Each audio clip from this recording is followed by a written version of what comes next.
Hi, I'm Irving. Welcome to Captain Model, where you don't necessarily have to look like one.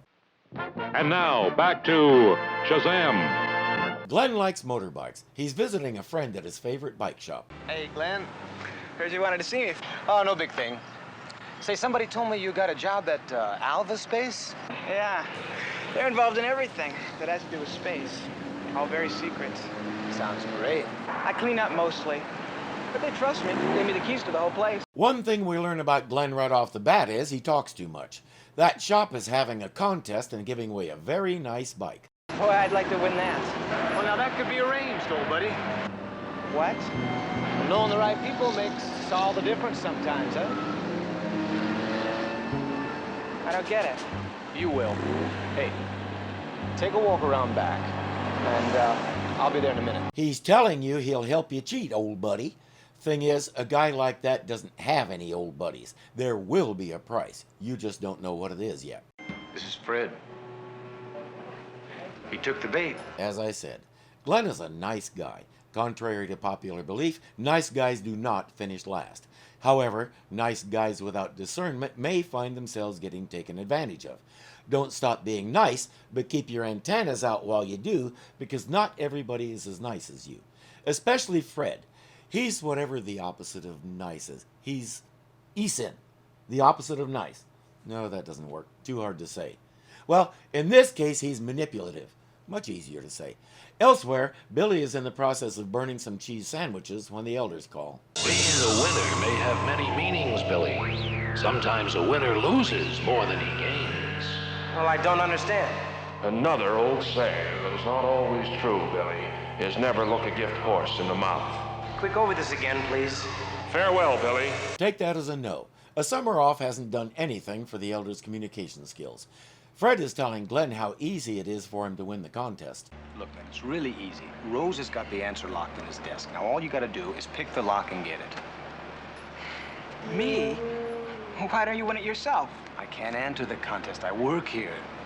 I'd help you do it, but I cut my hand and... All you have to do is commit burglary, breaking and entering, theft of private property, criminal trespass, and fraud, and the bike is yours. Piece of cake. Look, man, somebody's gonna win that bike. I don't know. It might as well be you. Since you put it that way. The difference is, without this, somebody's going to win it legitimately. A rather different thing. Billy and Mentor approach as Glenn is leaving. What do you want? Is that how you always greet customers? Welcome to Bike Mart. What do you want? Just wonder if you're open or not. That's a nice looking bike you're giving away outside. You're too late to enter the contest. It's closed. No, we're not here for that. We need some directions. Yeah, we want to know if there's a supply store in the neighborhood. We need a propane tank. He says there aren't any stores around here that sell propane, but I work at Alva Space Products. You might be able to get some there. Follow me. There you go. Oh, thanks, Glenn. Hey, listen, I noticed the brake light in your bike doesn't work. You better get it fixed. Don't worry. I won't be needing that old bike much longer. A friend of mine is giving me a new one. Really? You must have a wealthy friend. No, just a smart one. If you really think he's just giving it to you and there won't be a price to pay, you're kind of naive. Before long, Glenn has his new bike. Listen, Fred, I really appreciate this.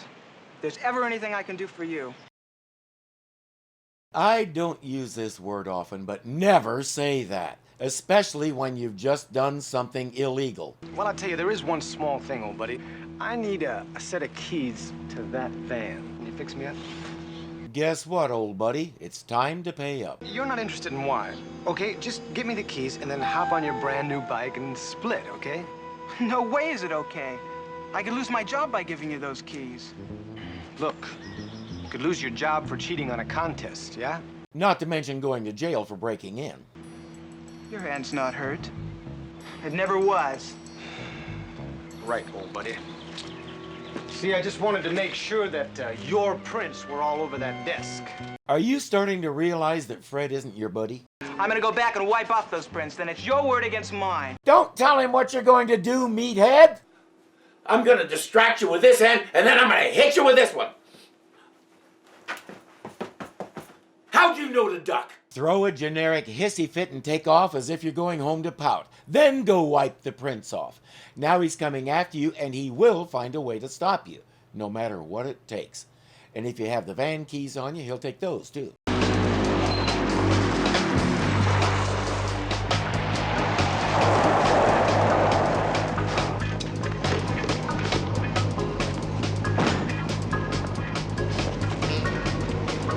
I'm pretty sure Glenn has figured out that he's running for his life. Why do they always go up?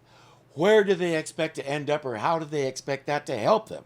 I know the real answer is so Captain Marvel can come along and save them, but they don't know that. So why do they always go up?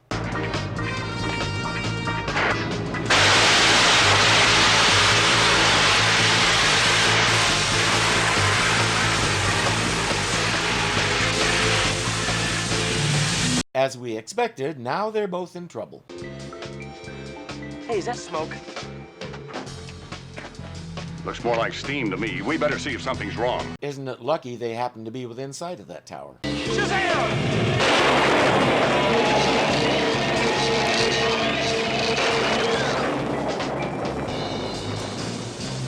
Ah, it's been a while since we heard that word.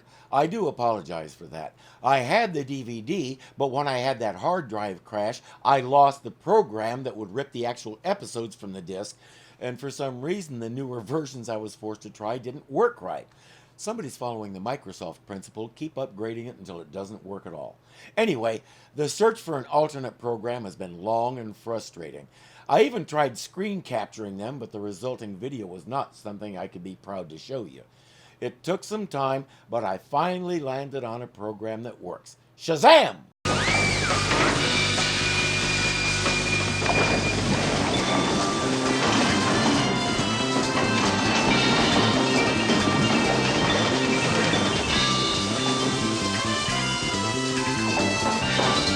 Captain Tarzan to the rescue. He fixes the broken pipe, then carries Glenn down while Fred follows.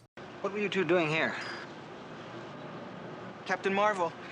Well, you see, my friend here, he just won a motorcycle, and I guess we just got carried away celebrating. I mean, winning something the way he did, well, it just doesn't happen every day. Captain Marvel can see there's more to it, but suddenly Glenn isn't talking. There's not much he can do. If I'd have known it was going to lead to this... You knew what you were doing, so now you're in it. All you gotta do is hand me them keys and you're out of it. You're out of it until the next time he needs something. He is going to hold this over you for as long as he can. Mr. Rose? Yes, Bob Rose. Hi, I'm Billy Batson. This is Mr. Mentor. Officer Ken Taylor. Hi. Listen, I hope we're not interrupting anything. No, just a little unpleasantness. It seems someone broke into my desk. He can't understand it because nothing's missing. What's that?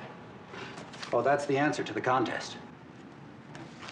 That sound you hear is the implications of all this going over Mr. Rose's head.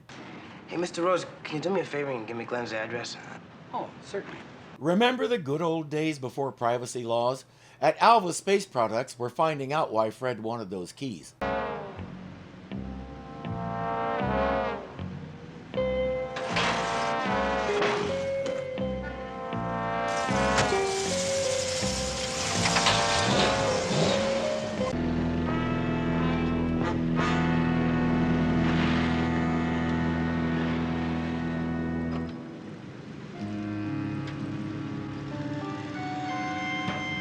While they're inside eating, he'll use the keys Glenn gave him to steal the van and the stuff inside.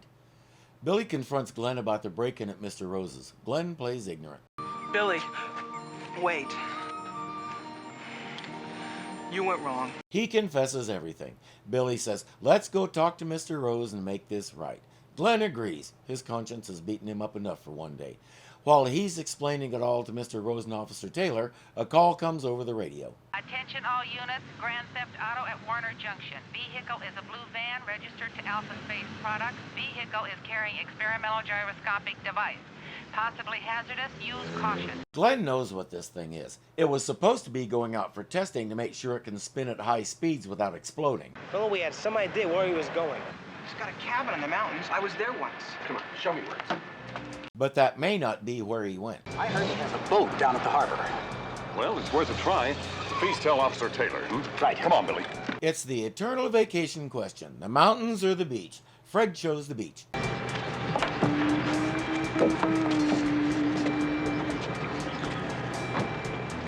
Or at least the boat dock. Mentor is driving as fast as he can, but Billy has a faster way.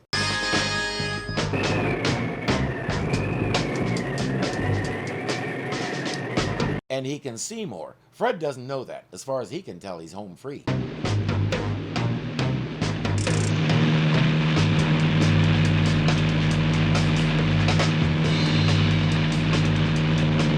At least until that thing explodes. He doesn't realize it's turned on.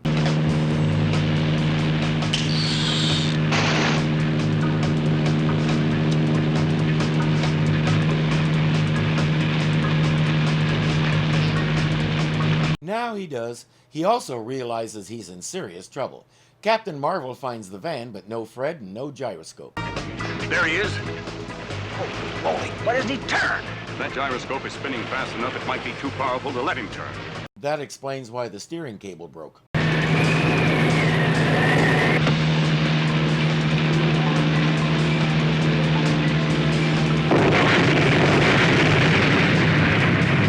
Now to turn the boat so it doesn't crash and ruin a perfectly good jetty.